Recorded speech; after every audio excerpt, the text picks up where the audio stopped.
क्या English English English लगा रखा है। 4 साल का था मैं जब मेरे पापा जबलपुर में किसी हलवाई के यहां काम करते थे।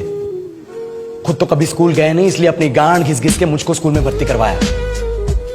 अब कहने के लिए तो इंग्लिश मीडियम स्कूल था, लेकिन साले हमारे टीचर लोग खुद हिंदी में बात करते थे। हमारे स्कूल के लड़के एक दूसरे से यो व्हाट्स अप डॉग ऐसे बात नहीं करते हैं। क्या भौंक तेरा लंडा आजकल है, ऐसे गले मिलते हैं। किसी तरह रट्टा मार मार के 10th तक पहुंचे तो पता चला कि जिंदगी में सफल होने के लिए एक ही तरीका है और वो है इंजीनियरिंग।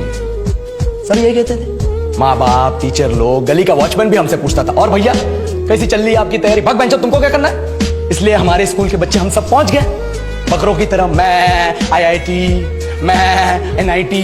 अरे जिस बच्चे ने अपने बाप को जलेबी तलते देखा है वो तो यही सोचेगा ना कि जिंदगी में पैसा ही सब कुछ है।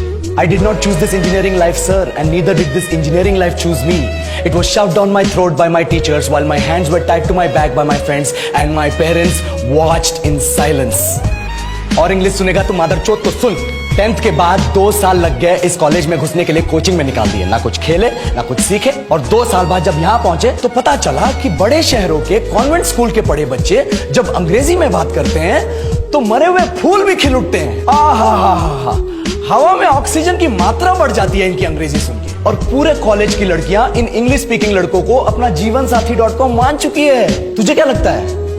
मुझे कभी लगा नहीं कि मैं अपनी अंग्रेजी पे काम करूं, अपनी पर्सनालिटी पे काम करूं। बहुत लगा। ये चूतिया इंडस वैली सिविलाइजेशन का जो एजुकेशन सिस्टम बिठा के रखे हो, जिसमें हर साल में 10 सब्जेक्ट, हर सब्जेक्ट में theory, practical, viva, lab work, external, internal, majors, minors, assignment, project, thesis, गांड मार के रखी हमारी। महीनों तक नहाना भूल जाते हम लोग और फिर हमारा परसेप्शन बना देते हो कि हम ऐसे ही रहना चाहते हैं। अबे साल में एक बार कल्चरल फेस्टिवल आता है, एक बार, उसके लिए भी प्रोफेसर से भीख मांगनी पड़ती है। अरे बिना इंग्लिश बोले, बिना लड़कियों से बात किए कौन गांडू रहना चाहता है वैसे? पर टाइम कहाँ है कुछ सीखने के लिए? लगे पड़े कोडिंग सीखने, 3 लैंग्वेज सीख रहे हैं अलग अलग इंग्लिश छोड़ के। लेकिन जब प्लेसमेंट्स की बात आई तो सबको एप्टीट्यूड चाहिए, पर्सनैलिटी चाहिए, इंग्लिश स्पीकिंग चाहिए। It is not that we can not speak English, sir. We are just very conscious of our diction and our pronunciation and we are not confident to speak in front of anyone else. If the curriculum was a little bit diverse, if the engineering colleges in our country focused on our all-round development instead of functioning like a goddamn factory that is just mass producing robots by killing their dreams and handing out degrees,